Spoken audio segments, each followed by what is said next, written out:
ಪ್ರಿಯರೇ, ದೇವರು ಒಳ್ಳೆಯವರು, ಒಳ್ಳೆಯದನ್ನೇ ಮಾಡುವವರಾಗಿದ್ದಾರೆ. ನಾವು ನಮ್ಮನ್ನು ಪ್ರಾರ್ಥನೆಗೆ, ವಾಕ್ಯಕ್ಕೆ ನಮ್ಮನ್ನು ನಾವು ಒಪ್ಪಿಸಿಕೊಡಬೇಕು.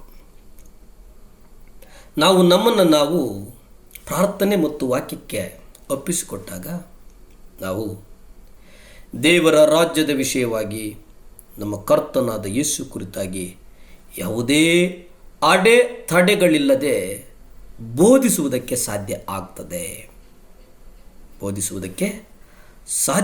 ಆಗ್ತದೆ ಅನ್ನುವಂಥದ್ದನ್ನು ನಾವು ಗ್ರಹಿಸಬೇಕಾಗಿದೆ. ಪ್ರಿಯರೇ, ಕೀರ್ತನೆಗಳು 66 ನೋಡೋದಾದರೆ, 66:12 ನೋಡೋದಾದರೆ, ಮನುಷ್ಯರು ನಮ್ಮ ತಲೆಗಳ ಮೇಲೆ ಸವಾರಿ ಮಾಡುವಂತೆ ಮಾಡಿದ್ದಿ, ನಾವು ಬೆಂಕಿಯಲ್ಲಿಯೋ ನೀರಿನಲ್ಲಿಯೋ ದಾಟಿದೆವು ಎಂಬುದನ್ನು ನಾವು ನೋಡುವವರಾಗಿದ್ದೇವೆ. ಪ್ರಿಯರೇ,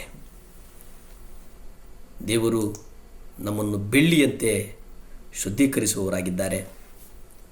ದೇವರು ನಮ್ಮನ್ನು ಬಲಿಯಲ್ಲಿ ಸಿಕ್ಕಿಸುವವರು ಅನ್ನುವುದನ್ನು ನಾವು ನೆನೆಸ್ತೇವೆ. ಆದರೆ ದೇವರು ಬಿಗಿಯಾದ, ಅಂದರೆ ಕಷ್ಟದ ಸಂದರ್ಭಗಳಲ್ಲಿ ನಮ್ಮನ್ನು ಬಿಡಿಸುವವರಾಗಿದ್ದಾರೆ. ಇತರರು ನಮ್ಮ ಮೇಲೆ ದಬ್ಬಾಳಿಕೆಯ ಭಾರಗಳನ್ನು ಹಾಕುವಂತೆ ಅನುಮತಿ ಮಾಡುತ್ತಾರೆ. ಆದರೆ ದೇವರು ಆ ದಬ್ಬಾಳಿಕೆಗಳ ಭಾರಗಳನ್ನು ಮುರಿಯುವಂಥವರಾಗಿದ್ದಾರೆ. ದೇವರು ನಮ್ಮನ್ನು ಜ್ವಲಿಸುವ, ಅಂದರೆ ಪ್ರಜ್ವಲಿಸುವ ಬೆಂಕಿಯೋಪಾದಿಯಲ್ಲಿ ನಡೆಸುವವರಾಗಿದ್ದಾರೆ.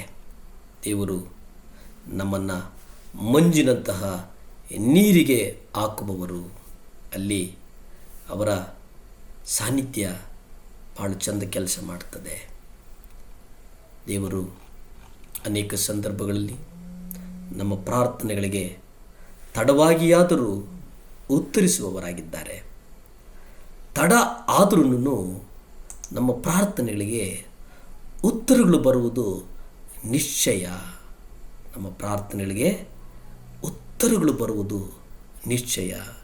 ಯಾವಾಗಂದರೆ ನಾವು ತಂದೆಯ ಕುರಿತು ಮತ್ತಾಯ ಸುವಾರ್ತೆ 5ನೇ ಅಧ್ಯಾಯ 3 ನಾವು ನೋಡುವಾಗೆ, ಆತ್ಮದಲ್ಲಿ ಬಡವರಾಗಿರುವವರು ಧನ್ಯರು, ಯಾಕೆಂದರೆ ಪರಲೋಕ ರಾಜ್ಯವು ಅವರದು.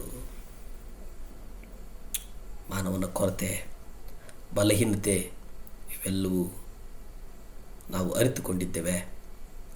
ಈ ಕಾರಣಕ್ಕಾಗಿ ದೇವರ ಚಿತ್ತಕ್ಕೆ ಸಂಪೂರ್ಣವಾಗಿ ನಮ್ಮನ್ನು ನಾವು ಒಪ್ಪಿಸಿಕೊಡಬೇಕಾಗಿದೆ. ಯೋಹನ ಸುವಾರ್ತೆಯಲ್ಲಿ 5ನೇ ಅಧ್ಯಾಯ 19 ನಾವು ನೋಡೋದಾದರೆ, ಅಲ್ಲಿ ದೇವರು ಮಗನಾದ ಯೇಸು ತನ್ನಷ್ಟಕ್ಕೆ ಸ್ವಂತ ಇಷ್ಟದ ಪ್ರಕಾರ ಏನೂ ಮಾಡಲಾರನು. ನಾನು ಯಾವುದನ್ನು ನನ್ನ ಸ್ವಂತ ನಿರ್ಣಯದಂತೆ ಮಾಡಲಾರೆನು. ತಂದೆಯು ಬೋಧಿಸಿದ ಹಾಗೆ ನಾನು ಮಾತಾಡ್ತೇನೆ. ನಾನು ನನ್ನಷ್ಟಕ್ಕೆ ಬರಲಿಲ್ಲ, ತಂದೆ ನನ್ನನ್ನು ಕಳುಹಿಸಿದ್ದಾರೆ. ನಾನು ನನ್ನ ಇಷ್ಟದ ಪ್ರಕಾರ ಮಾತನಾಡಲಿಲ್ಲ. ನನ್ನನ್ನು ಕಳಿಸಿಕೊಟ್ಟ ತಂದೆಯೇ ಹೀಗೆ ಮಾತಾಡಬೇಕು ಎಂಬುದಾಗಿ ನನಗೆ ಆಜ್ಞೆಯನ್ನು ಕೊಟ್ಟಿದ್ದಾರೆ. ನಾನು ನಿಮಗೆ ಹೇಳುವ ಮಾತುಗಳನ್ನು ನನ್ನಷ್ಟಕ್ಕೆ ನಾನು ಆಡುವುದಿಲ್ಲ. ತಂದೆಯು ನನ್ನಲ್ಲಿ ಇದ್ದುಕೊಂಡು ತನ್ನ ಕ್ರಿಯೆಗಳನ್ನು ನಡೆಸುತ್ತಾರೆ. ಪ್ರಿಯರೇ, ಪ್ರಾರ್ಥನೆ ಮಾಡಿಕೊಳ್ಳೋಣ. ಭೂಮಿ ಆಕಾಶಗಳನ್ನು ಉಂಟು ಮಾಡಿದಂಥ ಸರ್ವಶಕ್ತನಾದಂಥ ದೇವರ ಸ್ತೋತ್ರಪ್ಪ. ದೇವ ಸಹಾಯ ಮಾಡಪ್ಪ, ರಾಜ ಸಹಾಯ ಮಾಡಪ್ಪ, ಎಲ್ಶಡಾಯ್ ಸಹಾಯ ಮಾಡಪ್ಪ, ಎಬಿನೇಜರ್ ಸಹಾಯ ಮಾಡು ಸ್ವಾಮಿ. ದೇವರೇ, ಯಾರ್ಯಾರು ನೂತನವಾದಂಥ ಉದ್ಯೋಗಕ್ಕೋಸ್ಕರ ಕಾದಿದ್ದಾರೋ ಎಸಪ್ಪ, ಆ ಮಕ್ಕಳಿಗೆ ಉದ್ಯೋಗ ಕೊಡಯ್ಯ.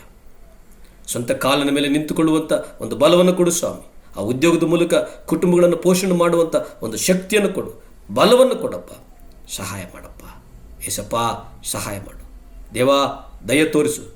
ಸ್ತುತಿ, ಘನ, ಮಾನ, ಮಹಿಮೆ ನಿಮ್ಮೊಬ್ಬರಿಗೆ ಸಲ್ಲಿ ತಂದೆ. ಆಮೇನ್, ಆಮೇನ್, ಆಮೇನ್.